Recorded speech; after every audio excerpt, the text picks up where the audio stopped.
Alors, bonjour. C'est vraiment un plaisir pour moi d'être ici aujourd'hui. Je remercie Mme Brun de m'avoir invitée. C'est un sujet qui m'intéresse beaucoup. Les relations entre les médias et les tribunaux, peut-être parce que j'ai eu un grand-père qui était journaliste à la tribune de la presse à l'Assemblée nationale. Ça m'a sensibilisé à une autre époque où les médias sociaux étaient bien loin de ce qu'on pouvait imaginer qu'il existerait un jour. Alors, je suis bien heureuse de participer particulièrement à cette table ronde-là sur les procès hyper médiatisés. J'ai vécu d'assez près l'affaire Lola, puisque j'avais rédigé l'arrêt à la cour d'appel. Et donc, j'étais bien à même de voir les réactions tout de suite après et de voir de quelle façon ça se passe quand on connaît très bien le dossier. Donc, je me sentais touchée par ce sujet-là. Dans notre société où la communication instantanée est reine, on entend les médias sociaux, les journalistes jouent vraiment un rôle essentiel et se doivent d'être au cœur d'une information de qualité. Surtout lorsqu'elle touche un domaine aussi important que celui de la justice. Dans une société démocratique, les journalistes ont un rôle qui est central. De leur côté, les juges doivent faire leur travail à l'abri des influences externes. Ils ont le devoir de juger selon la preuve, le droit et en toute liberté de conscience. Ils sont un rempart essentiel contre la clameur publique. L'accusé le moins sympathique a le droit à un procès juste et équitable. L'administration de la justice doit être au-dessus de tout soupçon d'influence externe. Paradoxalement, les juges doivent aussi être conscients de l'évolution de la société. On n'a qu'à penser aux questions de charte. C'est un arbre qui croît, comme l'a dit la Cour suprême. Il faut donc que les juges vivent dans leur temps. Quelquefois, l'attention médiatique et le traitement de la nouvelle peuvent menacer le droit à un procès équitable. Une personne accusée d'un crime peut être condamnée par la population à l'avance avant la tenue de son procès en raison de la couverture médiatique d'un dossier. Certains procès fascinent la population. Ils deviennent quelquefois presque des téléromans quotidiens. Alors, il est donc très important de tenir des colloques comme celui d'aujourd'hui qui nous permettent de mieux comprendre les enjeux lorsque des procès sont hyper médiatisés. Une meilleure compréhension des enjeux est un premier pas vers une amélioration des relations entre deux pouvoirs importants, le judiciaire et les médias. Alors, nous avons le privilège aujourd'hui d'accueillir nos trois conférenciers qui seront alimenter notre réflexion. Professeur Pierre Trudel, qui est chercheur régulier au Centre de recherche en droit public, la Faculté de droit de l'Université de Montréal. Il a été de 2003 à 2015 titulaire de la chaire L.R. Wilson sur le droit des technologies de l'information et du commerce électronique. Il enseigne le droit civil, le droit de la propriété intellectuelle, le droit de l'information et en droit du cyberespace. Professeur Trudel prend également part au projet Accès au droit et à la justice à titre de chercheur pour le chantier Justice et médias. Il signe une chronique également dans le journal Le Devoir. Il va nous parler vous avez dit l'environnement concurrentiel. L'environnement concurrentiel.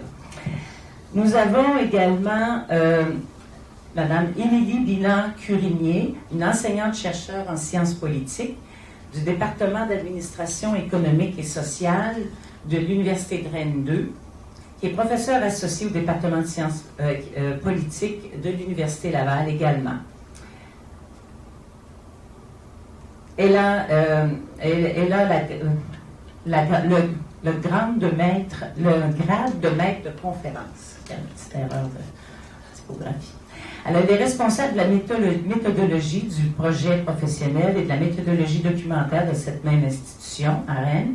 Depuis 2014, la professeure travaille avec le Centre de recherche sur l'action politique en Europe. Elle est également professeure associée au département de sciences politiques de l'Université Laval. Elle m'a dit qu'elle a vécu 4 ans au Québec à partir de 2010. Elle est arrivée à l'été 2010, donc 3 mois avant que l'arrêt de la Cour d'appel dans l'affaire de Lola soit rendu le 3 novembre 2010.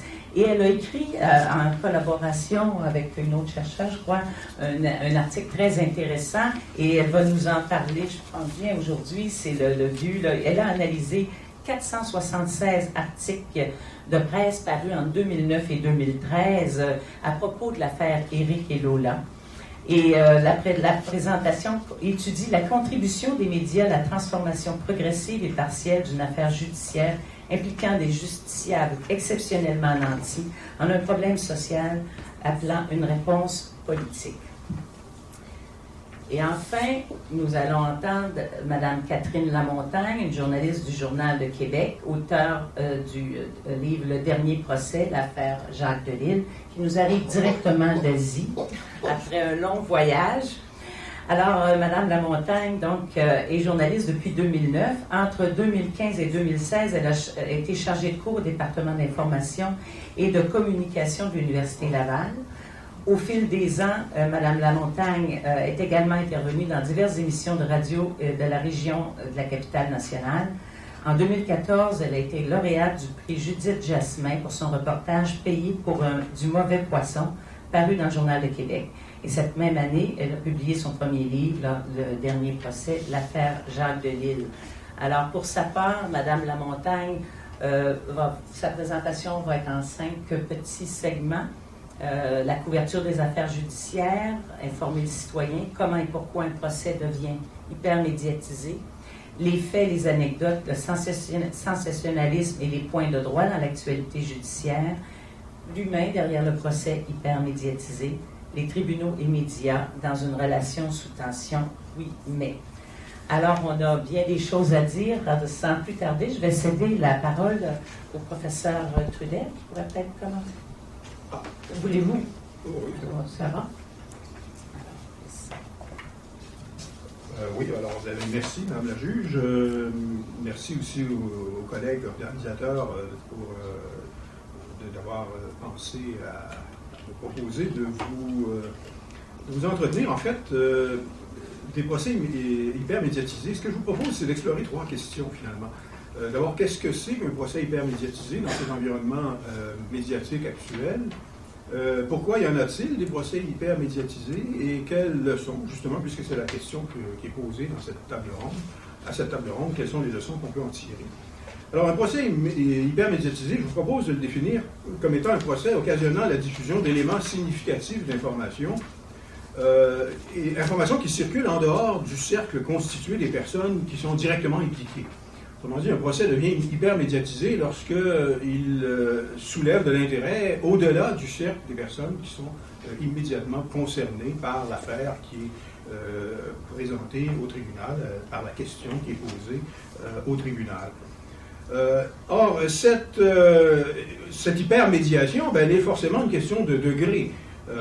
Il y a des procès très hyper médiatisés et d'autres qui sont moins. Et elle doit être pensée dans un contexte de concurrence de normativité, c'est-à-dire un contexte qui est caractérisé par cet environnement en réseau. Un environnement en réseau qui met en présence, d'abord qui change complètement les repères temporels et les repères spatiaux. L'espace est désormais planétaire. Le temps, il est immédiat. On a tous dans notre sac à main, dans notre poche, une puissance de diffusion comparable à celle des grands médias d'il y a quelques années, il y a à peine une décennie. Et donc, les repères de temps et d'espace sont changés. Chacun dispose d'une capacité de diffuser qui est équivalente à celle des médias classiques. Tant et si bien qu'on a un environnement concurrentiel qui doit être pris en compte. Finalement, on ne peut pas considérer ou continuer de penser le cadre juridique simplement comme on le faisait avant, à l'époque où ça prenait 3 semaines pour avoir une décision, qu'on pouvait avoir le temps de la lire, et ainsi de suite. Les choses se passent à une vitesse différente. C'est vrai pour le système de justice, c'est vrai pour les autres réalités dans notre société.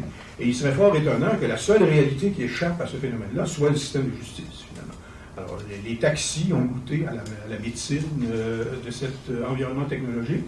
L'industrie du voyage a été métamorphosée. Et donc, il serait fort étonnant que l'univers des systèmes judiciaires, du judiciaire, soit le seul à l'espèce de village gaulois, là, qui serait le seul à échapper aux mutations qui caractérisent cette société, qui est fondée sur l'information, sur le numérique. On produit plus d'informations en une année qu'on en a produit dans tout le reste de l'histoire humaine, donc tout ce qui a précédé en l'histoire humaine. Donc, il faut probablement se donner les moyens de penser un cadre juridique en fonction de ça. Pourquoi y a-t-il des procès hyper médiatisés alors que d'autres se déroulent dans l'indifférence? Je pense qu'il faut, pour comprendre et pour agir sur ce type de phénomène, il faut tenir compte de ce qu'on peut appeler la régulation par défaut des médias. C'est que dans le monde en réseau, et là, il y en a plusieurs qui l'ont signalé. Par exemple, Larry Lessig, dans son livre Code and Other Laws of Cyberspace, remarquait que dans cet univers technologique dans lequel désormais tout se passe, c'est pas uniquement... aujourd'hui, on parle de nos téléphones portables, mais on commence... un des secteurs le plus en croissance, c'est le secteur des appareils connectés, des appareils médicaux connectés, mais les autres appareils connectés. Alors, on peut bien aujourd'hui s'amuser à interdire le port du cellulaire, mais quand ça va être des implants installés sur la peau qui sont capables de capter le son, voire même les images, qu'est-ce qu'on va faire? Est-ce qu'on va ordonner des chirurgies pour s'assurer que les gens n'aient pas les objets interdits dans la salle de cours ou ailleurs? Et donc, il faut penser les choses en fonction de ce phénomène qui fait qu'on a changé de paradigme. On est dans une société où l'information est produite et circule à très haute vitesse. Et les médias, désormais, produisent de la valeur justement en captant et en valorisant l'attention. Or, il se trouve que généralement, désormais, chacun peut produire de l'attention. Et de nos jours, un média peut être défini comme étant tout acteur qui se livre à une activité consistant à capter puis à porter à l'attention des autres des éléments d'information. Et quand je dis ça, je ne veux pas dire que tous ces médias-là se valent, mais il faut tenir compte du fait qu'ils existent. Tous ces médias existent. Il y a des médias sérieux, ceux qu'on lit, Le Devoir en particulier, un des plus sérieux, mais c'est d'autres médias. Mais il y a des médias dont on pense à peine qu'ils pourraient être dignes d'emporter le nom, mais pourtant ils existent. Alors, on ne peut pas penser le cadre juridique en faisant abstraction de ces médias. Ça va de l'adolescente qui a sa chaîne YouTube jusqu'au troll qui s'amuse à tweeter toutes sortes d'insanités. Tous ces gens-là ont une puissance de diffusion qu'on aurait tort d'ignorer ou qu'on aurait tort d'essayer de réguler avec des méthodes du 19e siècle. Donc, propension à rendre compte des procès, et dans le cadre des procès, ça veut dire qu'on a un univers médiatique où il existe une très forte propension à rendre compte des procès qui impliquent des personnalités connues ou qui portent sur des événements qui interpellent une portion significative du public. Et donc, la nature humaine, dans sa splendeur, mais aussi dans ses misères les plus atroces, se manifeste dans ce type d'univers où tout le monde a accès à la communication. Et afin d'identifier ce qui interpelle le public, les médias font nécessairement une lecture de ce qu'ils perçoivent comme porteur d'enjeux pour leur public. Et cette lecture, elle procède nécessairement de logiques qui peuvent ne pas coïncider avec les autres. Ce sont généralement des logiques qui découlent de la façon dont le média conçoit sa propre mission. Alors, bien sûr, il y a des médias qui conçoivent leur mission avec des idéaux extrêmement élevés, et d'autres pour qui ces idéaux se conçoivent autrement. Dans un univers où il existe la liberté d'expression, il est difficile de considérer ou d'exclure a priori certains types de médias, tant et aussi longtemps que ça ne contrevient pas à une règle de droit. Or, il existe un décalage entre les perceptions du grand public et celles des juristes. On est dans une société qui choisit de former des gens à toutes sortes de choses à l'école, mais le mot loi est presque absent. Je m'amusais tout à l'heure en écoutant un intervenant à faire du multitâche et à regarder le programme du secondaire, de toutes sortes de choses, mais rien sur la loi. on forme des populations entières qui finalement finissent par se dire, faire comme disait quelqu'un tout à l'heure, un juge est un juge, finalement, et donc pour qui la distinction qui peut exister, ou les distinctions qui peuvent exister et qui paraissent si importantes aux juristes, apparaissent comme totalement inexistantes. Et donc, et on le voit très bien, si on se réfère aux études de Pierre Noiraud, telles que je l'ai compris, puis mon ami Pierre ne m'en voudra pas de transfigurer ou de trahir ses propos, mais ce que j'ai retenu des études de Pierre Noiraud, il avait étudié les étudiants qui rentrent dans les facultés de droit, dans la faculté de droit de l'Université de Montréal, et les étudiants qui en sortent. Et ce qu'il constate, c'est que les valeurs des étudiants qui sont en début de parcours sont des valeurs de justice, on est très Robin des Bois, finalement. Alors que lorsqu'ils en sortent, ils sont beaucoup plus... Pour eux, le droit, c'est une façon d'obtenir un résultat. Et généralement, le résultat que le client recherche. Et donc, par conséquent, une conception beaucoup plus instrumentale du droit, une conception qui finit par probablement transparaître sur la façon dont les milieux juridiques conçoivent les problèmes et les amène à, par exemple, sacraliser un certain nombre de valeurs, présomption d'innocence et tout ça, des valeurs que je ne remets pas en question, mais il faut comprendre qu'on choisit dans notre société de réserver cette formation et de réserver cette familiarité avec les valeurs que l'on célèbre ici, et notamment dans les milieux judiciaires. On réserve ça à une portion très limitée de la population, à l'occurrence des professionnels du droit. Alors, on est un petit peu malvenu, je pense, comme professionnel du droit, de s'en plaindre par la suite. Hein. C'est un choix que l'on fait dans la société de réserver la formation juridique. Moi, je me rappelle, il y a eu, à certaines époques, le barreau du Québec ne voulait même pas qu'on ait des cours de droit dans les écoles secondaires. Il y avait assez peur de la concurrence. Alors, donc, il faut comprendre que si ce décalage existe entre les perceptions du public et celles des juristes, c'est pas uniquement en raison de l'activité médiatique, mais c'est aussi en raison d'un choix que l'on fait de confiner la formation juridique et les valeurs qui viennent avec à un cercle relativement restreint. Et donc, par conséquent, on ne doit pas s'étonner que dans ce type de contexte, l'intérêt public soit envisagé de façon différente. Et, par contre, et dans un univers comme le nôtre, où la concurrence des normativités joue à plein, on le subit de plein fouet.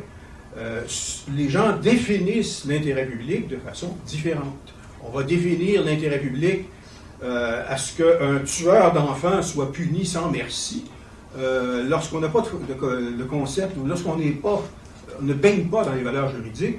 Le réflexe qu'on peut retrouver chez beaucoup d'êtres humains de s'émouvoir et de même se révolter lorsqu'on constate, par exemple, que des enfants ont été soumis à des sévices, c'est un réflexe qui est tout à fait prévisible, tout à fait normal. Et donc, il faut donc agir dans un environnement où de plus en plus, ce réflexe bénéficie de possibilités de s'exprimer et bénéficie de possibilités de promouvoir ces logiques, les logiques à partir desquelles, par exemple, ces réflexes-là vont se manifester. Et par contre, j'en arrive à la troisième portion de mon intervention, parce que je ne veux pas bouffer tout le temps, et Madame la juge me surveille. Et j'ai 3 minutes, alors je pense éviter une condamnation pour outrage au tribunal, puisque j'en arrive aux quelques leçons. Il faut donc apprendre à vivre avec l'intérêt suscité par des procès hyper médiatisés. Ce n'est pas un intérêt qui va aller en s'estompant. Il faut vivre avec ça en tenant compte du fait que pour bien encadrer, pour obtenir, si on veut, une régulation optimale des procès hyper médiatisés, il faut tenir compte de la concurrence des normativités. Il faut tenir compte également de la concurrence des vérités. Hein, de plus en plus, on est dans un monde, on appelle ça le monde de faits alternatifs, mais dans un monde où coexistent différents systèmes de validation de ce qu'on tient pour vrai. Et donc, ça fait partie, manifestement, de la société dans laquelle nous devons apprendre à vivre. Quand je dis ça, encore une fois, je ne dis pas que toutes les vérités se valent, je dis tout simplement qu'il existe une coexistence de systèmes de validation qui se proposent. Et le système de justice est en concurrence avec ces autres systèmes-là. Et moi, je me rappelle, quand je faisais des fois, les commentaires que j'ai dans ma chronique au Devoir, ou avant ça, c'est au Journal de Montréal, la plupart des fois, les gens, ils critiquent le droit en disant, comme si c'était moi qui le disais. Alors, moi, ce que j'essaie de faire, c'est de rapporter ce qui se passe devant les tribunaux. Et finalement, on va généralement presque toujours se servir d'un autre cadre de validation. Le cadre à partir duquel fonctionnent les juristes, c'est un cadre avec lequel les juristes, bien sûr, sont familiers, mais moi, en écrivant dans les médias grand public, je me suis rendu compte que ce n'est pas le seul cadre de validation qui existe. Et de plus en plus, ces autres cadres, on voit au chapitre, et en particulier lorsqu'il s'agit des procès hypermédiatisés.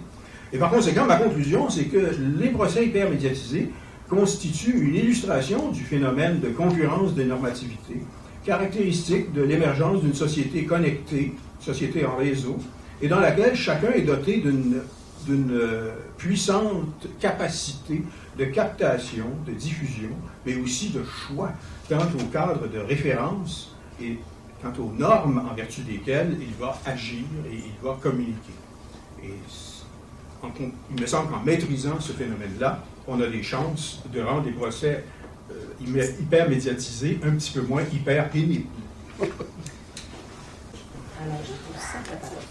Merci beaucoup. D'abord, je voulais féliciter les organisatrices et les organisateurs pour ce panel qui a déjà fort bien commencé et vous remercier de m'avoir invité. Alors, la perspective que je vous propose ici est une perspective assez différente de celle qui a été présentée, de celles qui ont été présentées jusqu'ici, puisque modestement, c'est une étude de cas que je vais vous présenter, mais quel cas, pourrait-on dire, puisque je voudrais vous parler en sociologue, en spécialiste de sciences politiques, et plus précisément de sociologie politique du droit, d'une affaire, évidemment, dont vous avez tous le souvenir encore frais, l'affaire dite Eric contre Lola. Et le fait même de l'appeler comme ça, Eric contre Lola, ou Lola dans sa version courte, comme vous l'avez dit, Madame Laluc tout à l'heure, eh bien, le signe qui a un intérêt à croiser affaires judiciaires et médias, puisque les deux prénoms fictifs, là, des deux protagonistes, ont été effectivement élaborés dans l'espace médiatique au moment de l'audience de première instance qui s'est tenue en janvier 2009 à la Cour supérieure de Montréal.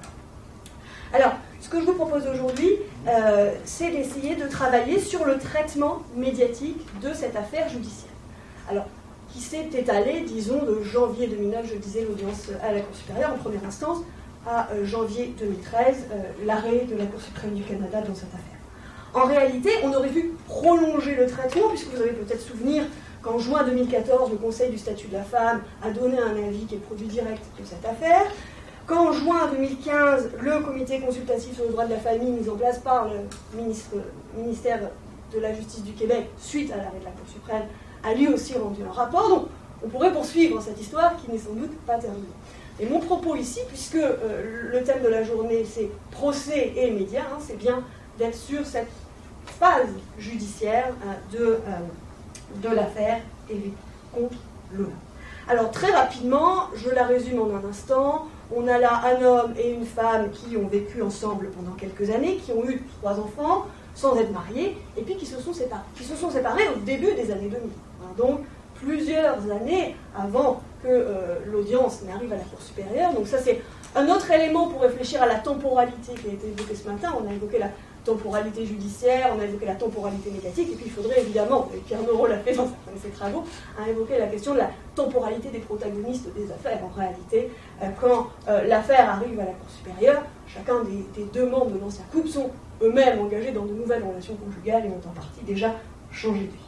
Alors, pourquoi cette affaire ? Eh bien parce que celle que les médias vont rapidement appeler Lola revendique de disposer des droits à l'issue de la rupture dont elle aurait pu bénéficier si elle avait été mariée avec Eric, arguant que Eric a refusé ce mariage, arguant en conséquent que le Code civil du Québec, qui ne permet pas ce type de droit, est inconstitutionnel, et donc elle attaque la constitutionnalité de certains articles du Code civil au titre de l'article 15 de la Charte canadienne des droits et des libertés relatives au droit à l'égalité.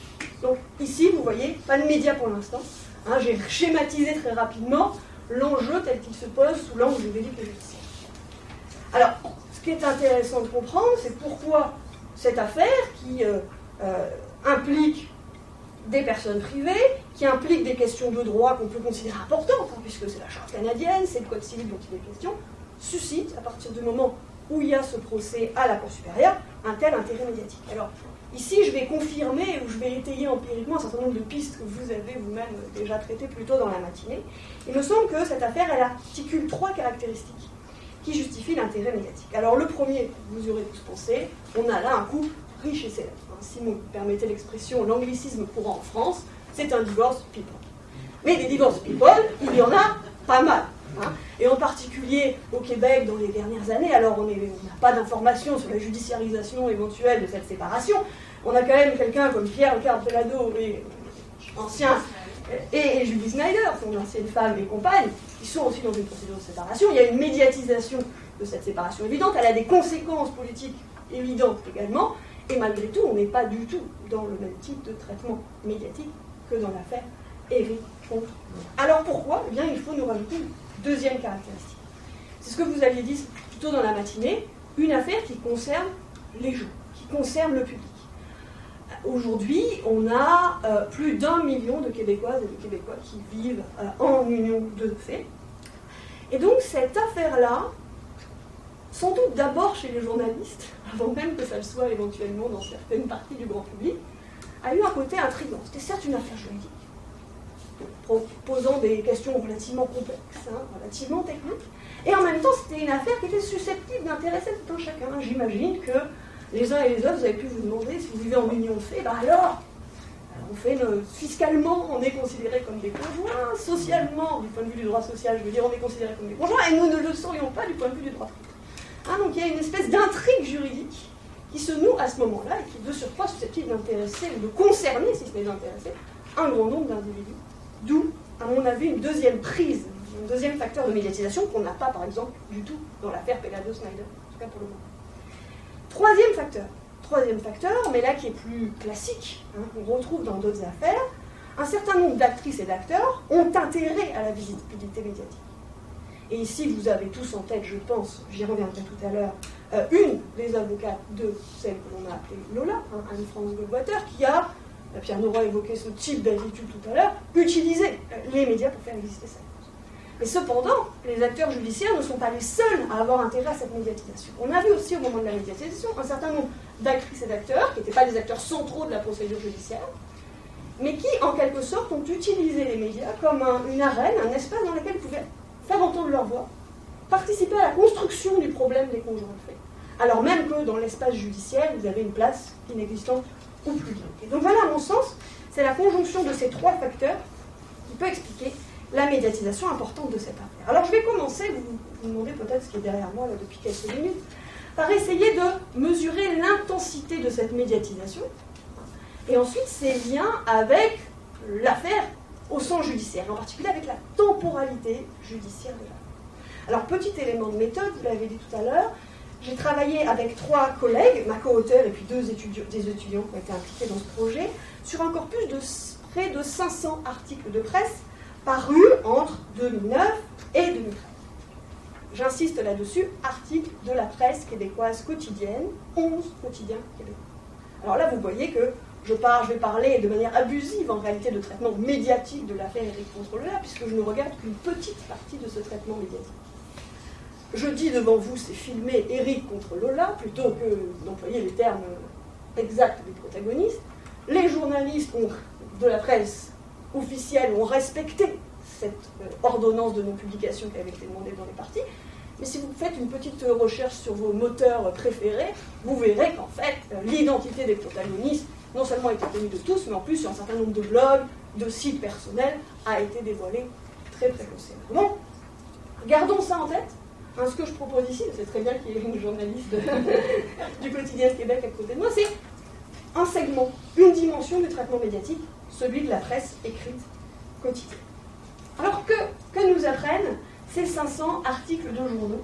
Eh bien d'abord qu'effectivement la temporalité judiciaire, c'est-à-dire les différentes séquences, les différentes étapes, et vous voyez qu'elles sont nombreuses quand même, elles sont listées au bas de ma diapositive, depuis l'audience en première instance jusqu'au rendu de la décision de première instance, on interjette appel, jusqu'à la décision de la Cour suprême. C'est vrai que la temporalité judiciaire, quand elle implique 3 tribunaux, forcément, il y a des épisodes à suivre, mais on voit très clairement que la fréquence des articles correspond aux moments les plus marquants de cette procédure judiciaire, en particulier ce qui est considéré comme le début, alors même que ce n'est pas le début, je vous l'ai dit, il a fallu du temps pour que ça arrive jusqu'à l'audience, et ce qui est considéré comme le début, donc l'audience à la Cour supérieure devant la juge Carolène, en 2009, jusqu'à finalement, en janvier 2013, l'arrêt de la Cour suprême du Canada.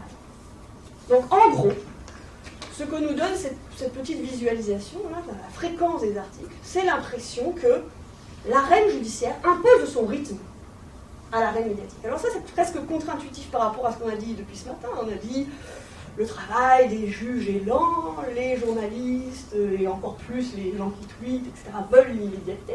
Et là, on se rend compte quand même qu'il y a une temporalité judiciaire qui est incontournable et qui suscite l'intérêt des médias.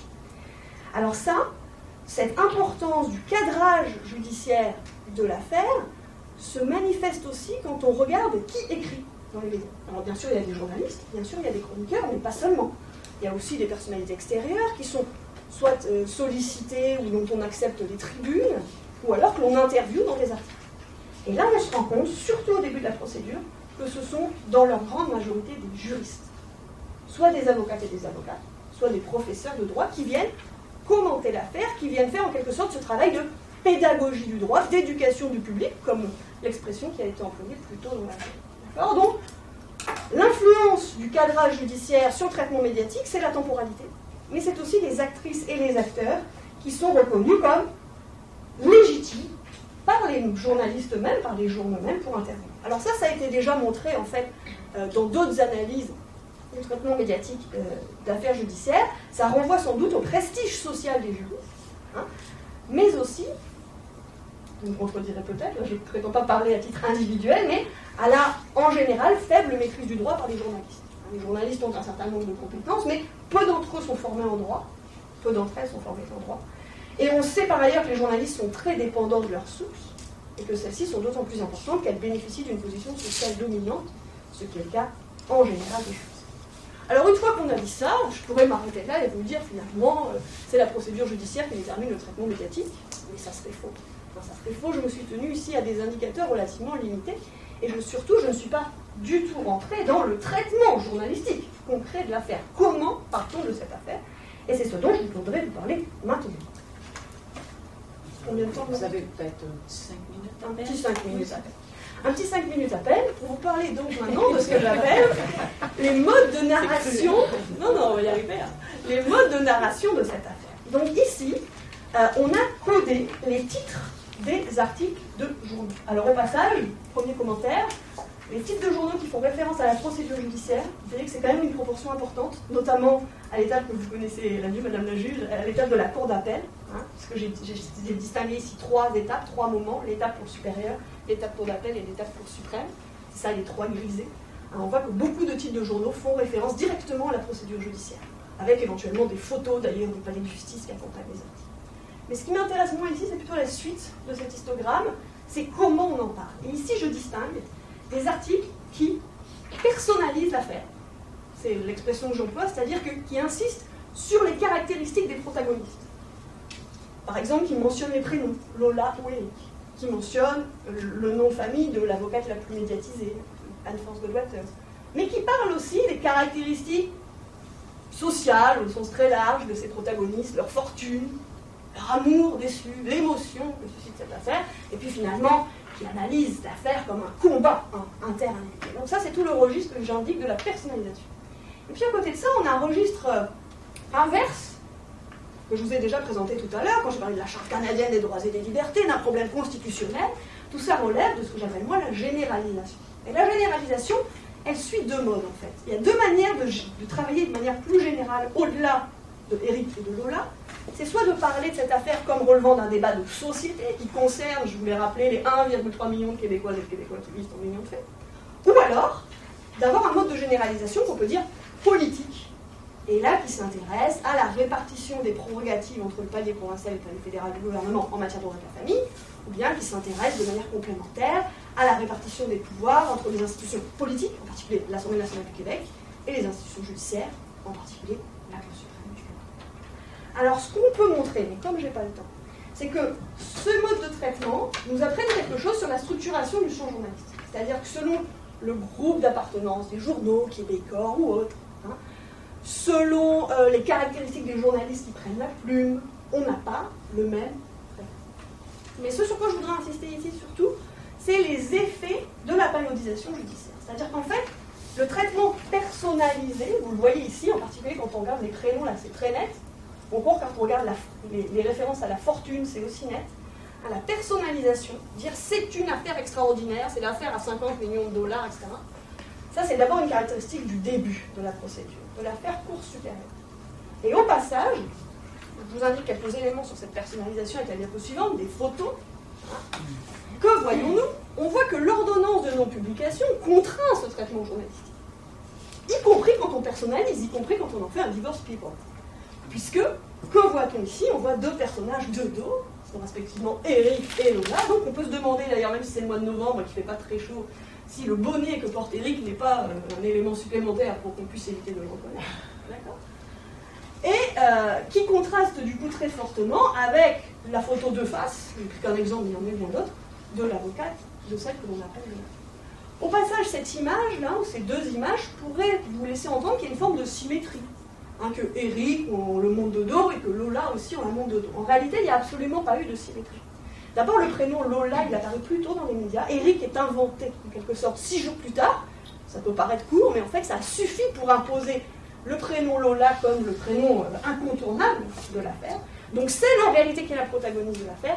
C'est Lola, c'est d'elle dont on parle.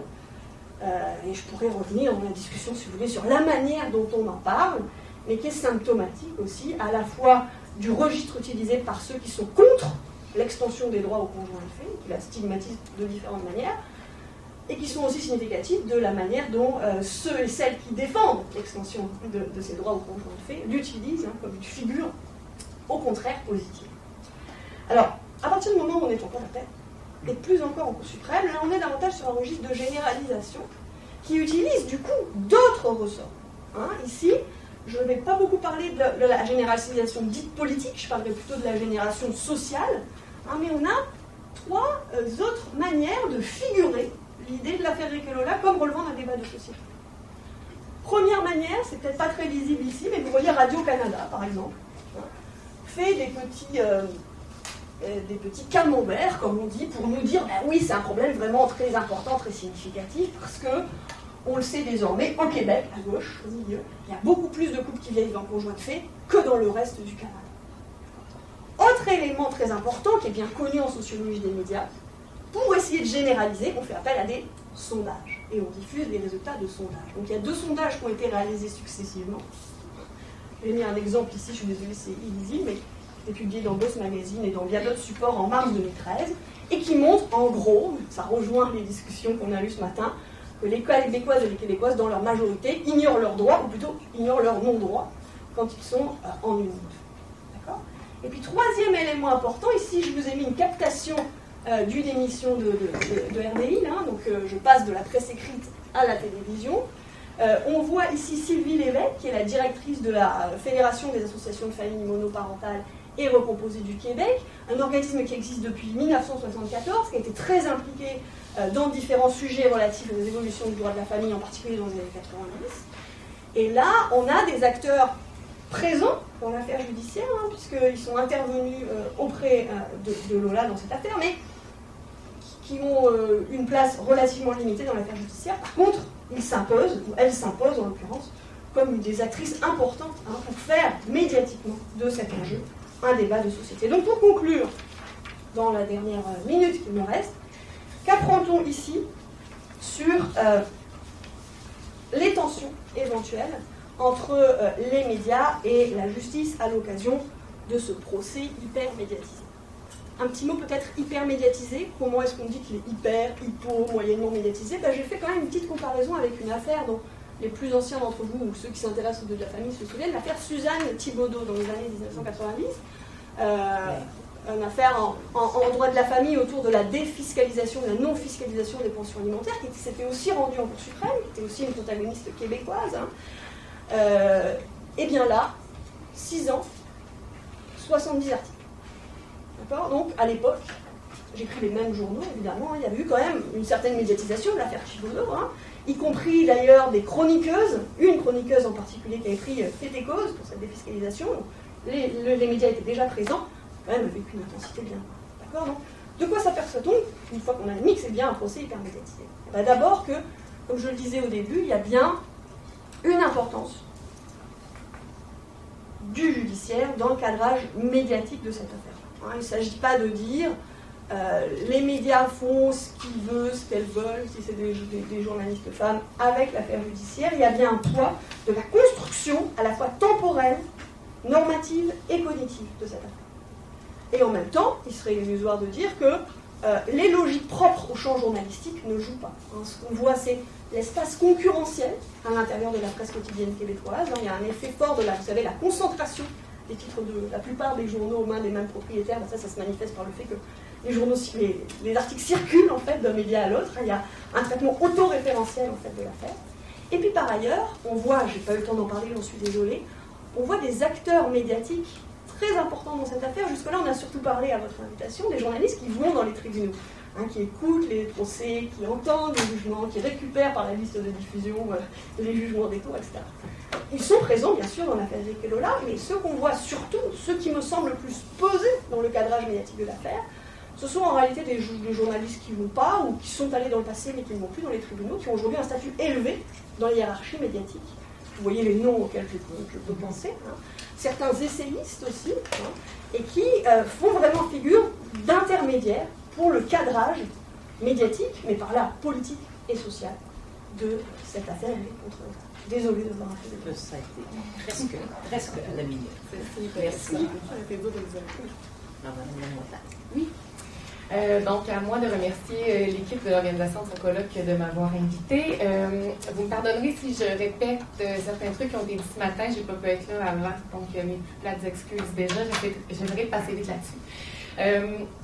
Ça a été bien dit, moi je suis journaliste au Journal de Québec, je voudrais juste que ce soit très clair, je ne suis pas chroniqueuse, donc moi je ne fais pas de l'analyse judiciaire.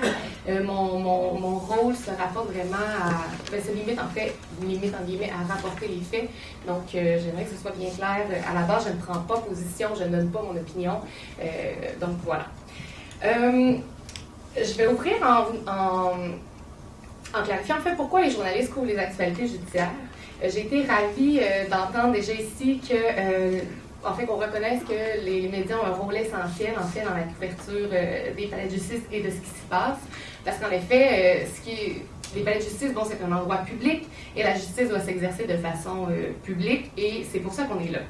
Il faut prétendre que le citoyen moyen, le citoyen actif, a le temps de passer ses journées dans les palais de justice à entendre les centaines, voire les milliers de causes qui se déroulent chaque jour au Québec, et c'est à ça qu'on sert.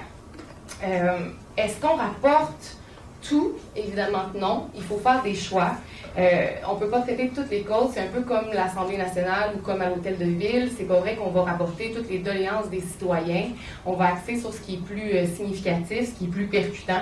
Et je reviendrai un peu sur les critères, en fait, qui font qu'on va choisir, en guillemets, certaines causes par rapport à d'autres.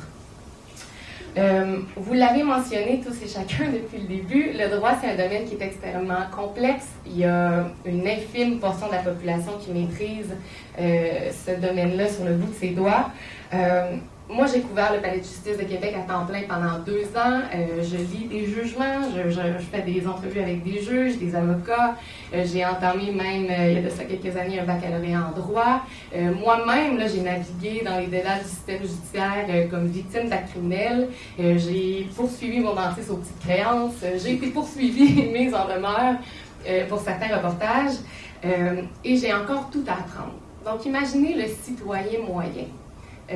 Qui travaille comme fonctionnaire ou qui est médecin ou qui fait un travail, bref, ou peut-être, parce qu'il y a beaucoup de gens, il ne faut pas oublier, qui n'auront possiblement jamais à affronter le système de justice, en faire partie de près ou de loin.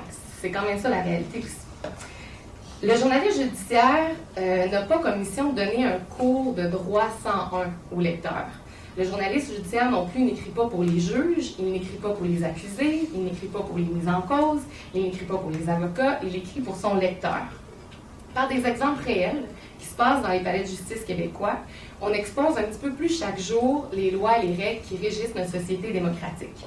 On vérifie si c'est bien appliqué, si c'est fait sans abus. on va voir en fait si les peines décernées qui sont raisonnables. Je pense que l'expression « peine bonbon » a été inventée par les médias. Par nos reportages, on fait connaître aux citoyens la loi, les infractions, les recours possibles, leurs droits.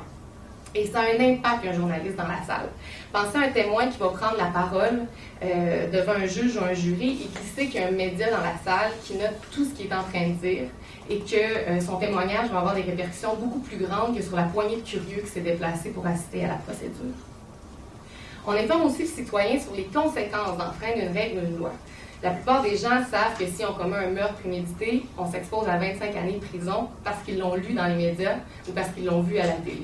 Il n'y a personne qui va à l'école le matin et son professeur lui dit « By the way, si jamais tu tues quelqu'un, tu t'exposes à ça. » C'est pas comme ça que ça fonctionne. Et il y a du bon qui peut sortir de tout ça, de cette couverture-là. En rapportant les peines, on fait partie un peu de l'objectif dissuasif. On éduque, il y a une sensibilisation, il y a des discussions même qui vont s'entamer après un reportage qui porte sur les affaires judiciaires. Il peut y avoir de la prévention, des questionnements de société aussi. Je pense qu'Éric Contola, c'est un exemple frappant. Si Éric Contola se passe dans une salle de cours sans journaliste, on n'en parle pas ici, là. Personne n'entend parler de cette affaire-là s'il n'y a pas de journaliste pour couvrir cette histoire-là. Je voudrais... comment et pourquoi un procès devient hyper médiatisé d'un point de vue journalistique? Je vous le disais, on ne peut pas tout couvrir, donc comment on en vient à choisir nos sujets? Et là, je le mets en guillemets, là, parce qu'on s'entend que c'est pas des sujets, là. Les dossiers, les affaires qui nous intéressent. Il y a plusieurs facteurs qui entrent en ligne de compte. Il y en a quelques-uns qui ont été énumérés. Mais c'est certain qu'on va s'intéresser davantage aux causes, s'il y a un intérêt public, si ça touche un enjeu de société, si ça implique des personnalités publiques, des membres d'associations professionnelles aussi, s'il y a un notaire, un médecin, un pharmacien, des gens qui sont normalement chargés de protéger le public sont mis en cause. C'est sûr que ça peut allumer une lumière chez nous. La gravité de l'infraction aussi, l'aspect atypique de l'infraction ou de la cause en général aussi peut susciter un intérêt chez les médias. Et à certains moments, une cause va répondre très fort à l'un ou à plusieurs de ces critères-là. Et ça va devenir un incontournable pour le journaliste de s'y attarder. Je vous donne des exemples, je n'en nommerai même pas de nom, ça va vous venir naturellement. Un cardiologue qui est accusé d'avoir assassiné ses enfants, il y a plusieurs facteurs là-dedans qui peuvent mettre la puce à l'oreille à un journaliste. Une vice-première ministre qui est accusée de corruption, ça aussi c'est intéressant. Un animateur populaire qui est accusé d'avoir agressé sexuellement des femmes, on va s'y intéresser aussi. Un homme accusé d'avoir assassiné des femmes pour laver l'honneur de sa famille, un athlète de haut niveau qui est accusé d'avoir assassiné sa conjointe, des religieux qui sont accusés d'avoir agressé sexuellement des enfants, évidemment que ça nous met la puce à l'oreille.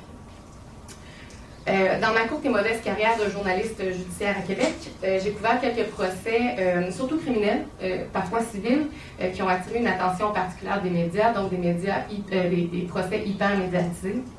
Il y en a 3 qui m'ont particulièrement marqué, je vous les nomme juste pour vous mettre en contexte. Ça a été mentionné, l'affaire de Lille.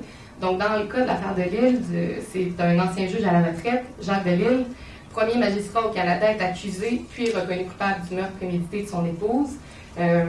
C'est des éléments là-dedans qui, évidemment, sont d'un intérêt pour les journalistes. J'ai couvert aussi le deuxième procès d'Alain Perrault, qui lui était un homme de Québec qui a été accusé puis reconnu coupable en 2016 à l'issue d'un deuxième procès d'avoir assassiné une femme qu'il avait rencontrée sur Internet. Et l'aspect qui était encore plus atypique là-dedans, en fait, c'est que M. Perrault s'était fait pincer à la suite d'une opération policière de type Mr. Big. J'ai couvert aussi le procès des 3 évadés d'Orsainville. C'était 3 importants trafiquants de drogue qui venaient d'Abitibi, dont le procès s'était tenu à Québec et qui avaient réussi à s'évader par hélicoptère du centre de détention de Québec en 2014. Et ça, pour être transparente et très honnête avec vous, quand ce procès-là a commencé à Québec, c'était Serge Pomerleau, Denis Lefebvre, Yves Denis. En 2014, on ne le couvrait pas. C'était un procès qui devait s'étaler sur des semaines, qui se déroulait en Abitibi. Il y a eu énormément... Honnêtement, là, on se demandait en quoi ça allait être pertinent. Puis, ils se sont évadés. Et évidemment que tout d'un coup, on s'est intéressé à ces 3 individus-là. Donc, ça peut changer aussi en cours de route. Tout ça m'amène à parler du sensationnalisme, des faits, des anecdotes et des points de droit dans la couverture journalistique des affaires judiciaires. je vais commencer tout de suite par la notion de sensationnalisme qui, à mon avis, est souvent une expression qui est lancée à qui mieux mieux pour répondre à tous les mots des médias quand on juge que leur couverture est pas correcte. Les exemples que je viens de vous donner, je ne les ai pas inventés et aucun journaliste ne les a inventés. Les faits sont en soi sensationnels. Donc, le journaliste, lui, se présente là et rapporte ces faits sensationnels-là. À la base, l'effet de sensationnalisme, là, il est dans la cause en tant que telle. On n'a pas besoin d'en rajouter là. Dans ma carrière, on m'a fait un reproche une fois, notamment dans le dossier de Jacques Delisle, parce que j'avais écrit, dès le début du procès, en fait, la couronne, dans son exposé d'ouverture, avait statué que Jacques Delisle aurait assassiné son épouse pour rejoindre sa maîtresse, qui était sa secrétaire de 20 ans, sa cadette. Évidemment qu'on l'a écrit le lendemain dans le journal. Et je m'étais fait reprocher à l'époque d'avoir axé sur ce fait sensationnel-là. Qu'est-ce qui est sensationnel là-dedans? Moi qui l'écris, la couronne qui le dit dans son exposé d'ouverture et qui en fait un de ses mobiles, ou Jacques Delisle, un sexagénaire, septuagénaire à l'époque, qui a entretenu pendant des années une relation avec sa maîtresse et qui pourrait avoir été l'une des causes, en fait, qui pourrait l'avoir poussé à avoir assassiné sa femme. À qui la faute? Et vous pourriez être surpris à quel point les journalistes sont prudents pour justement éviter de tomber dans ce sensationnalisme-là exagéré. Vous n'avez pas idée, ou peut-être que vous avez idée, là, mais il y a énormément dans l'affaire Guy Turcotte, il y a énormément d'éléments, dans l'affaire Guy Turcotte qui n'ont jamais été écrits ou dits dans les médias, parce qu'à un moment donné, l'horreur a ses limites. J'ai couvert des causes d'agression sexuelle avec violence où, à un moment donné, ça sert à rien. Ça sert à rien d'aller plus loin, et les journalistes ont un immense respect pour ça. Donc non, c'est pas vrai l'horreur à tout prix, puis l'horreur pour avoir des clics, puis des choses qui sont sensationnelles, mais d'un point de vue en fait exagéré, ou même c'est trop, en fait c'est trop, puis oui, on va se censurer sur certains trucs, on va le faire. On se fait reprocher aussi souvent de ne pas tout écrire. À l'inverse des avocats, nous, on doit faire un effort de synthèse. Parfois, on doit résumer, en fait, pas parfois, souvent, on doit résumer 6-7 heures de procédure, et des fois, c'est vraiment, il s'en passe là, des choses, des fois, il se passe moins de choses, on va se le dire, mais des fois, il s'en passe des choses pendant cette journée-là, et nous, en tant que médias écrits, on a quoi, 400 mots, 500 mots? La télé, ils ont 2 minutes, à la radio, c'est des secondes. Donc, évidemment qu'on ne peut pas tout dire. Et même si on avait toute la place du monde et tout l'espace du monde, mais je ne suis pas certaine que le citoyen, qui on se rappelle, c'est pour lui qu'on écrit à la base, prendrait la peine de lire tout ce qu'on écrit. J'ai écrit un livre sur l'affaire Delisle. Le repiquage du procès est 1000 fois plus épais que les 235 pages de mon livre. Et on sait aussi qu'au quotidien, le citoyen va lire le titre, va lire le premier, peut-être le deuxième paragraphe, mais va s'arrêter là. Donc, même si on écrivait tout, ou même si on rapportait tout le soir aux nouvelles, on passe à côté de l'objectif. Notre mission, donc, c'est pas de faire un résumé de ce qui s'est passé pendant les procès ou pendant les journées de procédure. Nous, c'est de trouver une nouvelle. Petit cours de journalisme 101, là. Qu'est-ce qu'on a appris aujourd'hui de nouveau par rapport à ce qui s'est dit hier? Quels éléments collent directement au dossier là, auquel on assiste en ce moment? Je ne suis pas avocate, je ne suis pas juge, mais je suis certaine que sur 6 semaines de procès, le juge aussi va faire un espèce d'effort de synthèse. C'est pas vrai que chaque phrase est aussi percutante et aussi significative que d'autres éléments qui sont dits à procès. Et oui, au final, on raconte une histoire, parce que ça aussi, on se le fait reprocher. Oui, on raconte une histoire, mais je pense qu'on oublie trop souvent que au-delà de la procédure judiciaire, au-delà des avocats, au-delà des règles de droit, à la base, il y a un humain qui est en train de vivre quelque chose. Et c'est son histoire à lui qui nous intéresse.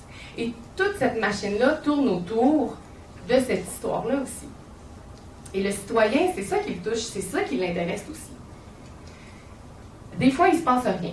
Honnêtement, des fois, il y a des contre-interrogatoires qui vont s'étirer, pardonnez, mais c'est vrai, ça arrive, qui vont s'étirer sur des heures et des heures et des heures, et vraiment, on n'apprend absolument rien de nouveau. Et là, c'est vrai qu'on va se faire reprocher parfois de tomber dans l'anecdote. Parce que s'il ne se passe rien pendant 6 heures, d'un point de vue des faits, et qu'à un moment X ou Y, la mère de l'accusé se met à pleurer, ou un avocat par patience, ou un juge réprimande un avocat, bien c'est vrai, ça se peut qu'on axe là-dessus dans notre reportage du soir ou du lendemain, parce qu'il n'y a rien eu d'autre.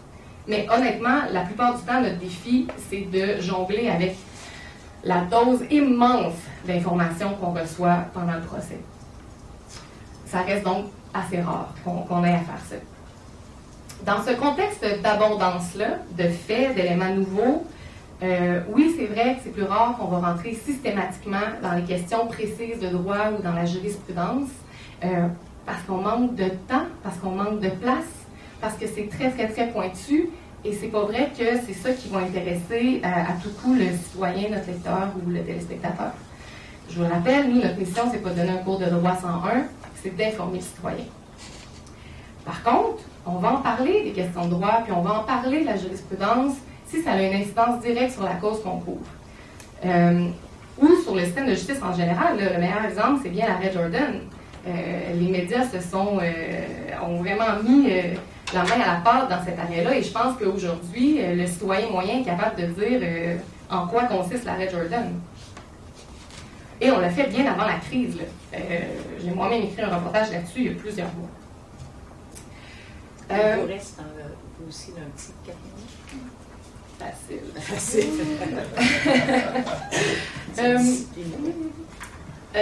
Rapidement, la pression liée à la couverture de ce type de procès-là, vous l'avez dit tout à l'heure, les journalistes, pardonnez l'expression, mais sont littéralement garrochés dans les palais de justice. J'en connais pas des journalistes qui ont des formations de juristes. Souvent, on y va par intérêt. On arrive là avec énormément d'humilité. On pose des questions souvent qui n'ont pas de bon sens au début parce qu'on apprend. On apprend, c'est comme ça. Il n'y a pas une université spécialisée en journalisme qui va donner une formation complète en couverture d'affaires judiciaires. On ne le voit pas. Même moi, pendant mes études, je n'ai jamais eu un mot sur le journalisme judiciaire. Jamais. Et j'ai étudié à une excellente université, Laval. D'un point de vue humain, en tant que journaliste aussi, on est toujours confronté à des gens qui, eux, sont en train de vivre quelque chose de très, très, très émotif. Et nous, on doit être objectif, on doit se détacher de ça. Presque tous les matins, on se retrouve face à face avec les gens sur qui on a écrit la veille. Dans les procès hyper médiatisés, c'est sûr qu'on fait notre travail le mieux qu'on peut, avec le plus de rigueur possible chaque jour, mais dans les procès hyper médiatisés, on en parle, et c'est certain qu'on va redoubler de rigueur pour être certain là, d'être... en fait, pour être certain de bien faire notre travail. C'est certain que dans un procès hyper médiatisé, la charge de travail va être plus importante. Oui, on va écrire des breaking news sur l'heure du midi pour raconter ce qui s'est passé le matin. Oui, on va tweeter en direct. On pourra peut-être en reparler du phénomène de Twitter qui est entré dans les palais de justice, mais au final, ça ne change rien à notre travail. On doit être aussi rigoureux, aussi professionnel, c'est juste que ça va plus vite. Mais ça ne change rien à notre travail. Et je vais terminer en parlant des relations avec les acteurs du système judiciaire. Le titre du colloque aujourd'hui, c'est « Tribunaux et médias, une relation sous tension ». J'ai envie de répondre « oui, mais », ou plutôt « non, mais ». Moi, je considère pas qu'il y a une immense tension entre les médias et les tribunaux. Et les tribunaux, c'était, il y a jusqu'à tout récemment, l'un des rares endroits où on pouvait avoir directement accès aux avocats, aux procureurs, aux familles, sans passer par des porte-paroles et des relationnistes. Ça tend malheureusement à changer. Mais il est encore quand même possible là, de parler directement à ces individus-là. Ce qui commence à être talent, vraiment, c'est les services de communication. Et là, on parle des palais de justice, mais il n'y a pas si longtemps, j'ai appelé une cour municipale à Québec pour avoir des questions. J'avais des questions, en fait, concernant un dossier précis. Je vais parler à la procureure-chef. Et c'est le service de communication de la Ville de Québec qui m'a rappelé. C'est pas supposé. Le porte-parole de la Ville de Québec gère les activités de la Ville. La cour municipale, je m'attends à parler à un avocat. C'est pas au même gars qui me dit à quelle heure mes poubelles vont être ramassées pendant la crise des blanches. Ça marche pas. Mais il y a des pistes de solutions pour faciliter le travail de tout le monde. Premièrement, je pense qu'il faudra apprendre à se faire confiance. Quand je suis arrivée, on parlait des jugements qui ne sont pas disponibles et qui prennent des jours à arriver sur Socige. Le plumitif n'est pas toujours mis à jour non plus en temps réel. Faudrait améliorer ça. L'accès aux pièces aussi. Pendant les procès, il y a des pièces qui sont déposées en preuve. Il faut à chaque fois faire la demande pour avoir accès à ces pièces-là. Honnêtement, souvent ça se passe bien. Souvent ça se passe bien et on s'entend. Mais pourquoi pas d'entrée de jeu? Dans l'affaire de Lise Thibault, l'ex-lieutenant de gouverneur qui avait été, je crois que ça remonte à 2014, il y avait 400 000 pages de documents de preuve. Et il a été statué d'un commun accord avec les partis et les journalistes que dès le jour 1 du procès, les journalistes allaient recevoir une clé USB avec toute la preuve. C'était sur ordonnance de non-publication, et ce qui a été convenu, c'est qu'à chaque fois qu'un document était déposé devant la cour, et bien là, ce document, l'ordonnance de non-publication, le levait. Évidemment que, je peux comprendre les craintes de certaines personnes qui pourraient dire, mais là, ils ont accès à tout, ils vont tout sortir. Non, on est des professionnels. Si une ordonnance de non-publication, on va la respecter. Et dans l'affaire de Lise Thibault, même si au jour 1, on avait toute la preuve en main, j'ai pas souvenir de journaliste qui a été accusé d'outrage ou quoi que ce soit. Ça s'est très bien déroulé. Pour ce qui est des ordonnances de non-publication, c'est sûr qu'on est curieux. C'est sûr qu'on aimerait écrire tout de suite. Mais on comprend aussi que la justice a un rythme, a des règles, et on les respecte. On les respecte et on veut le faire. Mais je pense qu'il faut se parler plus. C'est pas rare à Québec qu'on rentre dans une salle de cours et certains juges vont dire, bon, mais là, je vois des journalistes ici, juste vous rappeler qu'il y a une ordonnance de non-publication.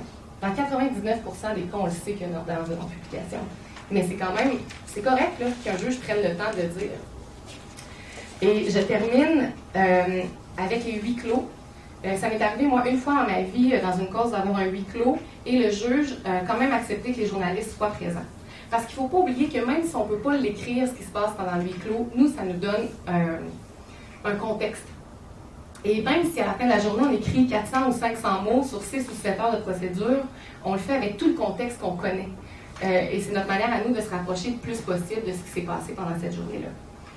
Et peut-être dernier, je ne sais pas comment c'est dans les autres palais de justice, mais à Québec, c'est extrêmement difficile de couvrir des causes qui touchent la jeunesse. Il n'y a jamais on n'a pas accès au dossier, jamais. On n'a pas accès non plus au rôle. C'est très difficile. Je comprends que ces gens-là ont des droits. Je comprends qu'on les identifiera jamais dans les médias. Mais il y a des causes qui méritent d'être suivies. Des fois, ça reste encore compliqué. Un bon point quand même pour le palais de justice de Québec, il n'y a pas si longtemps, il n'y avait pas de Wi-Fi. On ne pouvait pas rentrer avec nos ordinateurs.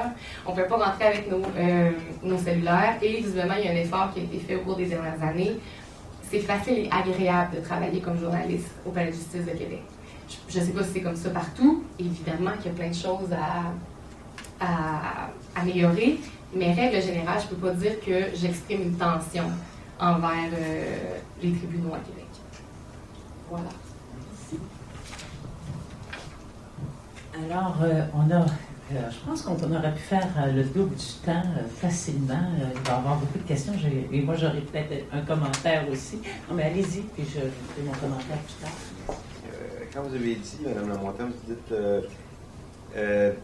nous, on doit quand même raconter une histoire. C'est-à-dire que notre métier, c'est de raconter une histoire. Ça m'a ramené à un mémoire de maîtrise excellent qui vient d'être déposé à l'Université de Montréal et qui porte sur la théorie narrative, sur qu'est-ce que le juge fait en matière criminelle, notamment, mais c'est sans doute vrai également en matière civile. C'est-à-dire que tu es confronté à deux interprétations différentes des mêmes faits. Et là, il faut que tu décides quels sont d'abord les faits pertinents, les faits probants, et c'est souvent leur cohérence interne qui fait finalement, ou leur cohérence les uns avec les autres qui fait finalement, qu'on choisit une interprétation plutôt qu'une autre. Et qu'en définitive, on est obligé, au fond, pour le juge lui-même, il est obligé de choisir une histoire comme plus crédible qu'une autre qui l'est moins. À partir de l'évaluation qu'il fait, à la fois de la crédibilité des témoins, mais dans un des éléments importants, c'est le caractère probable des faits et leur cohérence les uns par rapport aux autres. Et dans ce sens-là, le travail n'est pas si différent peut-être jusqu'à un certain point. À un certain moment, on doit choisir une interprétation, et vous, c'est ce que vous faites aussi. C'est que sur cet aspect-là, abordé comme ça, c'est un travail d'interprétation de la réalité, que c'est peut-être pas si différent. Ce qui est différent, mais c'est là où le rapport entre les journaux et les tribunaux se situe, c'est l'élargissement de l'auditoire. Qui lit? C'est qui l'auditoire? À qui on s'adresse? Dans la plupart des causes, en définitive, l'auditoire, c'est les parties qui sont présentes, et puis leur procureur, parce qu'il y a des avocats quand il y en a, parce que tout le monde se représente seul aussi.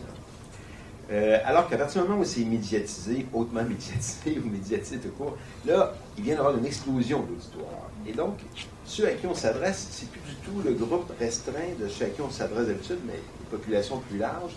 Et là, il y a tout un décliné là-dedans qui est assez connu, c'est-à-dire le lectorat du Devoir n'est pas le lectorat du Journal de Montréal, n'est pas le lectorat de la presse. Et conséquemment, là, ça devient très compliqué pour le juge. À la limite, un journaliste peut, c'est à quel auditoire à quel lectorat il s'adresse, si on prend les journaux papier. Mais là, pour le juge, ça devient très compliqué parce que lui, il y a tous ces auditoires-là potentiellement, là, parce que ça va être couvert autant pour le lectorat du Journal de Montréal ou de Québec que pour le lectorat de la presse, que pour le lectorat du Devoir. Et là, ça devient compliqué parce que l'auditoire, en fait, du juge est beaucoup plus large, tout à coup, que même l'auditoire des journalistes compte tenu de leur lectorat respectif. Et je trouve que là, il y a un défi, et quand on le pose dans ces termes-là, il me semble qu'on comprend mieux la complexité dans laquelle la communication juridique se situe, là, à cause de la diversité de cet auditoire-là, de sa complexité. Alors, j'ai plus un commentaire, en fait, qu'une question, mais il m'apparaît, en fait, que ça fait partie des difficultés inhérentes au rapport entre la presse et les médias, le fait que c'est segmenté, au fond, qu'on n'est pas toujours en face du même groupe. Madame la juge, bon, peut-être que je parle vraiment à travers mon chapeau, mais moi, j'ai jamais eu l'impression qu'un juge rendait un jugement en se disant, bon, à qui je parle. Je pense qu'un juge va rendre jugement en fonction des faits qui lui ont été présentés, et honnêtement, ou peut-être que je me trompe, est-ce que vous prenez vraiment en considération le type de lectorat ou... En fait, ce serait peut-être plus ça la question. Est-ce que ça affecte... Surtout en première instance, puis là, ça fait 12 ans et demi que j'y suis plus. Peut-être que les enseignements ont changé, mais ce qu'on nous enseignait, c'était d'écrire pour le perdant, souvent, d'expliquer pourquoi. Alors, et quand on a les faits au début, effectivement, vous l'avez souligné, on a... en général, ce n'est pas les mêmes faits, parce que sinon, ça peut devenir une question de droit avec des faits qui sont non contestés, mais une cause où les faits sont contestés, il faut commencer par reconstituer l'histoire telle que nous, on l'aperçoit, qu'on pense que où est la vérité de chaque côté. Et après, on s'applique à expliquer là, où on va, pourquoi on y va. Et c'est plus pour les partis et particulièrement la partie qui si on tombe dans un débat constitutionnel, puis là, peut-être que je peux en profiter pour faire mon commentaire que j'avais sur l'affaire d'Éric et Lola, bien là, sur l'affaire constitutionnelle, en tout cas à la Cour d'appel, on écrit pour la Cour suprême. Et c'est une des premières choses j'ai été très surprise, c'était en 2010, alors moi, je n'étais pas très familière là, avec les réseaux sociaux, mais ma fille m'a appelé quelques minutes après la sortie de l'arrêt. Et là, il y avait des commentaires, là, que beaucoup de gens trouvaient que c'était épouvantable, qu'effectivement, des pensions alimentaires, puis ils disaient, on va sortir avec une fille un an pour avoir une pension alimentaire. Alors, donc, ils n'avaient pas lu les presque 50 pages qui étaient assez arides, j'avoue, là, parce qu'on n'a presque pas parlé des faits. Il faut se rappeler que l'affaire d'Éric et Lola, c'était à la base une question constitutionnelle seulement. Dans cette affaire-là, personne n'avait à décider si Mme Lola avait droit à une pension alimentaire. On avait à décider si quelqu'un comme elle, qui était dans des conjoints de fait, pouvait demander une pension alimentaire. Et l'histoire ne dira jamais si elle aurait eu droit à une pension alimentaire. Alors, c'était ça, mes commentaires par rapport à cette affaire-là, en gardant mon droit de réserve. Je pense qu'il y a eu des bons effets de l'hypermédiatisation, c'est qu'on s'est rendu compte, on le voyait dans les statistiques qui ont été déposées, que les gens ne connaissent pas leurs droits. Puis je l'ai vu souvent en première instance, ils arrivent devant nous, et encore aujourd'hui, je pense que l'effet, malheureusement, a disparu. Ils se pensent qu'après 10 ans, 15 ans, 2, 3 enfants, bravo, on a les mêmes droits que que tout le monde, on va être protégé. On a abandonné le marché du travail pendant 5 ans, 10 ans, il va y avoir une protection. Alors, ça a eu cet effet-là de faire prendre conscience aux gens des différences et peut-être de se prémunir en conséquence, de prévoir des choses. Et l'autre conséquence positive, ça a provoqué un débat de société que je pense qui était nécessaire, mais qui, selon moi, va peut-être se poursuivre encore pendant un petit 10-15 ans, parce que c'est ça, la discussion est comme Madame la professeure le dit dans l'article, ça s'est transféré sur le politique. Alors, donc ça, c'était le côté positif. Ce qui était dommage dans cette chose-là, c'est que c'était effectivement une question constitutionnelle illustrée par des faits qui étaient sensationnels et qui ne correspondaient à rien de la réalité. Quelques années plus tard, à la Cour d'appel, on a eu un autre dossier où c'était une mère de 4 enfants d'un milieu, pas humble, là, d'un milieu mais plus ordinaire, là, des bons revenus de monsieur qui permettaient que madame elle est demeurée à la maison pour élever 3 ou 4 enfants pendant de nombreuses années. Et là, survient la séparation, je crois, après 20 ans. Là, on avait les faits qui auraient pu faire en sorte que les émotions auraient été un petit peu plus basses, parce que dans l'affaire d'Éric et Lola, ce qu'on voyait, moi je suivais ça les 3 semaines, un mois après notre arrêt, entre autres, là, c'était qu'elle n'avait pas le droit à une pension alimentaire. Je pense qu'elle avait 54 000 de pension pour les enfants par mois, une maison de quelques millions à disposition, tout ça. Ça a faussé le débat. Et ça, je trouve que c'était un peu malheureux. Et là, l'hypermédiatisation de ça a nuit, parce que les gens ont été contre, ça a mal illustré, et ça a été très mal compris aussi. Parce qu'il faut savoir, et là, le juge Pidgeon est probablement... moi, j'en lis un peu moins que j'en lisais, là, mais même chez les couples mariés, des pensions alimentaires, il y en a moins qu'il y en avait, parce que ça s'est beaucoup donné à long terme pour des mariages qu'on appelle traditionnels. Il y en a moins de ça, là, où un des conjoints ou la femme, en général, c'était ça, les mariages traditionnels, demeurait à la maison pendant des années. Alors, c'est devenu une grosse affaire, mais qui en réalité, parce que ce que notre arrêt avait décidé, c'était pas tous les biens, c'était l'obligation alimentaire, de solidarité familiale, qui était finalement juste pour protéger quelqu'un pendant les premières années d'une séparation, pour les remettre à flot. Alors, c'était mes commentaires. Là, j'ai peut-être pris un peu de temps. Il y a une autre question. J'avais 2 observations pour Éric et Lola. C'est un dossier que j'ai suivi en cours supérieur, donc ça m'a beaucoup intéressé, votre exposé. Juste une petite rectification pour commencer. Dans un de vos arguments, vous dites le prénom d'Éric a été créé 7 jours après Lola. Petite anecdote, je suis le père spirituel d'Éric. C'est ma collègue Christiane Desjardins à la presse qui a créé Lola, et on l'a fait en même temps, le soir, dans une salle du Palais de Justice, avant d'écrire nos articles. Donc, je pense que ce côté-là, c'est un fait réel. Pourquoi la médiatisation de ce procès, d'abord, effectivement, vous l'avez dit, l'enjeu de société, c'était incontestable, ça intéressait beaucoup de monde. Ce que vous avez dit aussi, madame, les protagonistes qui n'avaient pas l'air d'être vraiment, représentatifs de la société. Et j'ajouterais, donc à la fois les 2 parties, même s'ils étaient anonymes, et l'avocate, la bouillante avocate, donc il y avait un autre élément. Et j'ajouterais surtout l'anonymat qui était imposé par la loi, qui a engendré un mystère chez les gens. Et quand vous dites que tout le monde savait qui c'était, je vous garantis qu'au début, non. À l'époque, il n'y avait pas les réseaux sociaux. Stéphane, ça devait être pareil. Moi, je recevais des tonnes de messages. Avoue que c'est un tel. Justement, on me disait c'est Pierre-Carl Péladeau, c'est Jean Charest. J'ai eu tous les noms. Je dis non, je ne peux pas vous le dire qui est. Donc ce mystère qui était entretenu par les considérations légales a accentué cet intérêt médiatique. Puis nous a obligés à des acrobaties, je dirais vraiment littéraires. Parce que il ne fallait pas qu'on puisse s'identifier pour protéger les enfants. Mais là, on ne pouvait pas dire, moi je me disais, je ne peux pas dire qu'il est milliardaire, à l'époque il y en avait que 5 au Québec, donc moi je disais il est multimillionnaire. Après sa sphère d'activité, si on commençait à dire qu'il était dans le milieu un peu du spectacle, on réduit, il y a des gens qui me disaient, c'est René Angeline. Donc au niveau du traitement, c'est des anecdotes un peu comme ça, mais pour vous expliquer que c'est pas forcément évident de traiter ce genre de sujet, une fois qu'on prend en considération tous ces impératifs, et ça fait partie du défi. Moi, je ne suis pas journaliste judiciaire, mais certains de mes sujets d'intérêt m'y amènent parfois. Mais ça fait partie des défis auxquels on est confronté. C'est peux me permettre, sur la même lancée, parce que j'ai également suivi le procès dont nous n'avons pas la liberté de dire qui est impliqué. J'étais là du début jusqu'à la fin, même à la Cour suprême. Et puis, je vais faire la même réflexion que Fabrice. Moins on pouvait identifier les gens, plus ça rendait les gens curieux.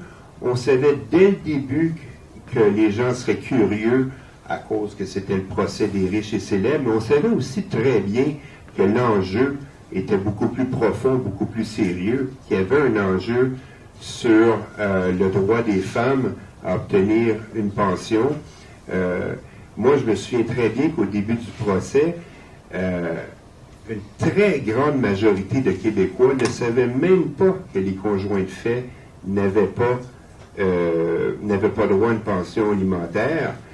À la fin du procès, à la fin des procédures, les sondages de montré, les gens étaient beaucoup plus informés sur leurs droits, les femmes étaient beaucoup plus informées. Ça, c'est un aspect du procès qu'on ne peut pas mettre de côté. L'intérêt public était énorme au-delà du côté un peu ludique. L'autre chose, vous avez dit, c'est que dans le cas du procès de Suzanne Thibodeau, seulement 70 articles comparés à 500 dans le cas d'Éric et Lola.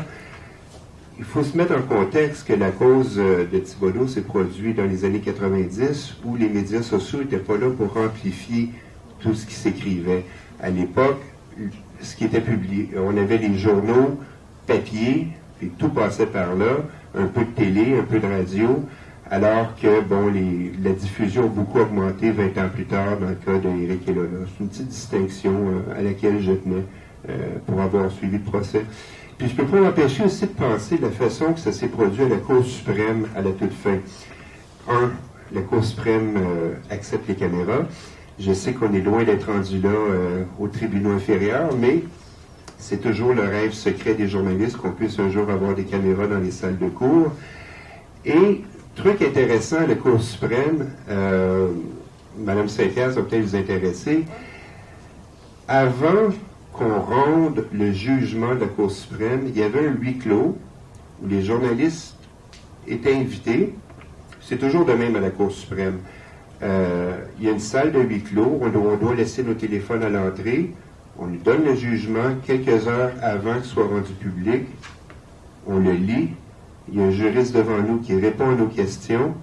Alors, quand le jugement sort, mettons, qu'ils nous disent à 11 heures, tout de suite, on sait de quoi il en ressort.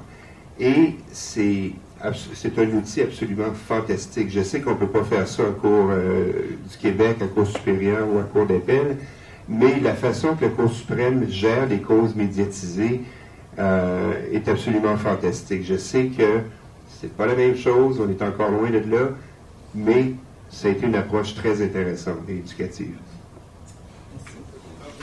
En ce qui concerne les jugements, je rejoins ce que vous mentionnez, Mme Lamontagne. On s'attarde actuellement, et ce, depuis peut-être une dizaine d'années, à donner beaucoup de formation aux juges quant au prononcé de leur jugement. Et il y a évidemment l'écriture de leur jugement. Ça se donne durant l'été. Plusieurs juges ont suivi ces cours-là. En ce qui concerne les jugements oraux, il y a une formation spécifique qui est donnée à cet égard-là. Et ce que l'on demande, c'est de suivre une structure très précise, mais surtout d'expliquer pourquoi ils en viennent à telle conclusion. Ça rejoint pour expliquer, on écrit, on disait autrefois, on écrit pour le perdant, mais là, je veux dire, par exemple, introduction, question à litige, position des parties, puis après ça, analyse. Mais il y a une structure qui est en place et on recommande aux juges de suivre ça. En ce qui concerne les caméras dans les salles d'audience, je vais vous conter une anecdote. C'était le 140e ou le 145e anniversaire de la Cour d'appel du Québec. Alors, le juge Michaud vient me voir et il dit « Regarde, Robert, il y a une cause intéressante là, qui implique 2 bandes de motards criminalisés. Les Hells Angels puis les Sad and Choice, je ne sais pas lesquels, à Québec, c'était passé quelque chose. Puis il dit, tu vas aller là avec Jean-Louis Baudouin, puis le juge Jean-Louis Baudouin, puis un autre juge, dont je me souviens plus du nom, là. Fait qu'on était fiers de ça, on s'est présenté. Puis, en cours de route, il y avait une question de droit qui était en cause. Et là, le débat a porté sur la question de droit, évidemment, une fois que les faits avaient été évaporés. Puis on a senti que l'intérêt diminuait. Mais le juge Michaud me disait par la suite qu'il n'y a jamais eu d'autres demandes pour avoir les caméras en salle d'audience. Maintenant, écoutez, j'ai rencontré, il n'y a pas tellement longtemps, M. Thériault, son prénom? Yves Thériault de... Co-TV. Oui, il est document... Oui. Alors, puis je discutais avec lui, puis je reprenais ça. Il dit, vous avez raison, parce qu'il dit, il y avait une façon de suivre ça, les autres, dans le temps. Puis c'est lui qui était l'instigateur de ça dans le temps. Puis ils ont vu l'intérêt à partir du moment où ça a tourné autour de la question. Bon, alors, l'enjeu pour nous, là, souvent, c'est les témoins. Quel serait l'impact? En Cour suprême, ils n'ont pas ça, eux autres. Sur ces pactes-là, c'est juste les arguments de droit. Les témoins, comment est-ce qu'ils vont réagir? Puis en première instance, lors des interrogatoires de témoins, est-ce qu'on va jouer au Perry Mason ou de quelle façon les choses vont se dérouler? Est-ce que les victimes veulent que leur image soit dans les médias? On le sait, on se penche encore là-dessus de façon récurrente, la présence des caméras dans les salles d'audience. C'est un débat pan-canadien, je dois vous dire, mais dans certaines situations, par exemple au Manitoba, ils permettent que les plaidoiries aient lieu.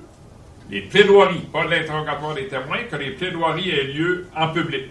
Bon, c'est peut-être une avenue, mais je dois vous dire que depuis que le comité d'information du public, là, sur les relations avec les médias, du Conseil canadien de la magistrature, je pense qu'il n'y a pas de réunion où on ne se penche pas sur cette question-là. Mais ça évolue. C'est la même chose que Twitter. Ça a pris du temps, mais ça a évolué.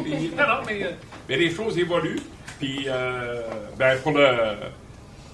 pour faire en sorte qu'on ait la meilleure justice, hein, et que les citoyens aient accès le plus possible au système judiciaire, puis aient accès à comprendre son fonctionnement.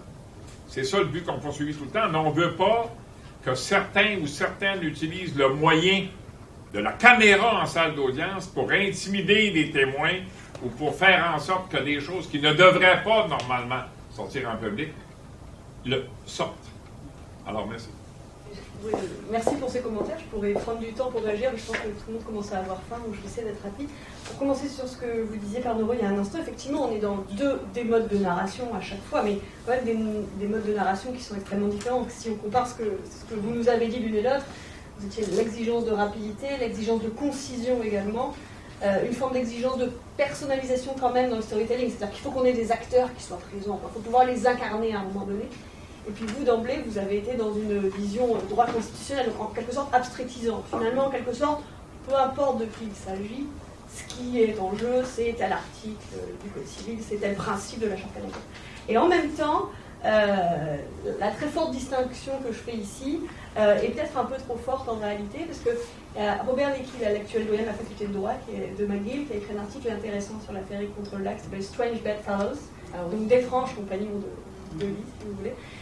C'est un long article, il y a beaucoup de dimensions, mais il y a un moment donné où il traite des caractéristiques de ces justiciables riches, voilà, très riches, et il montre qu'en fait, c'est pas seulement ce que vous disiez tout à l'heure, l'idée commune, c'est que c'est parce que c'était des gens extraordinaires, un des 5 ou 7 milliardaires du Québec, qu'en gros, ça n'a pas pris dans la population.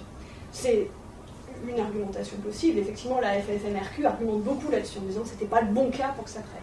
Et en même temps, ce que défend Lecky, c'est que les caractéristiques de ces justiciables ont eu des effets, y compris sur la procédure judiciaire elle-même, à travers les arguments qui étaient mobilisés, les points de droit qui étaient abordés, et la manière dont les juges eux-mêmes abordaient.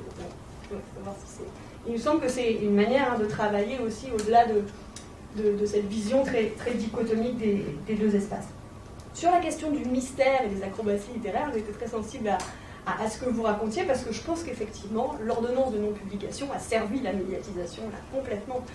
Parce qu'on était effectivement... Alors en fait, si on regarde sur Internet, hein, c'est dès 2009 en fait que ça apparaît sur Internet, la vraie identité, mais effectivement tout le monde n'a pas consulté forcément les 2 sites en question qui mentionnent le véritable nom de l'homme d'ailleurs uniquement, et pas de la femme à l'époque. Ensuite c'est beaucoup plus connu, mais y compris parce que vous, journalistes, vous avez su distiller progressivement, enfin pas vous forcément individuellement, mais dans le milieu médiatique en général.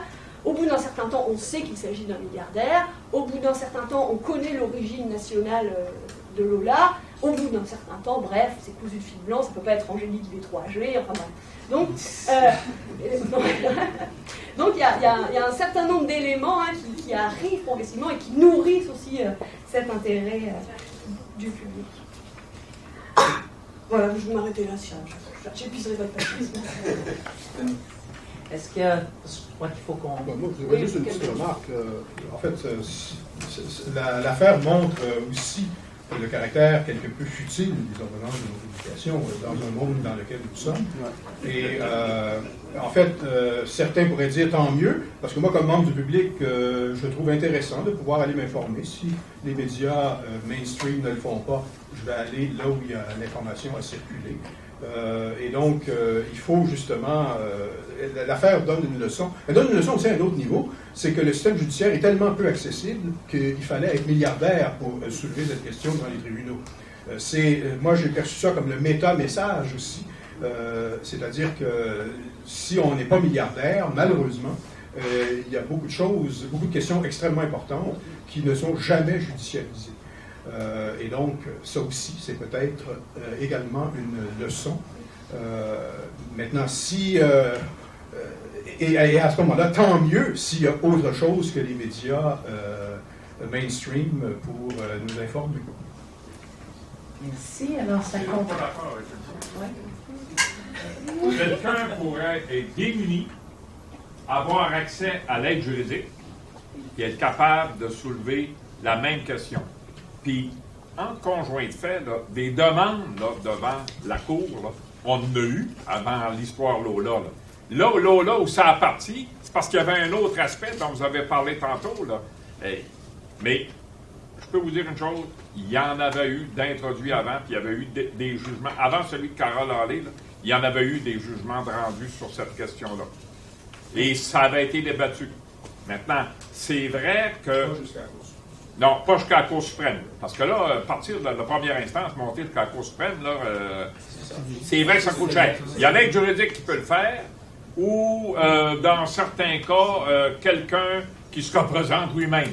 On commence à voir ça de plus en plus aussi. Là. Alors, on aurait pu occuper, je pense, la journée avec notre table ronde. Alors, merci à nos conférenciers. Merci de votre attention.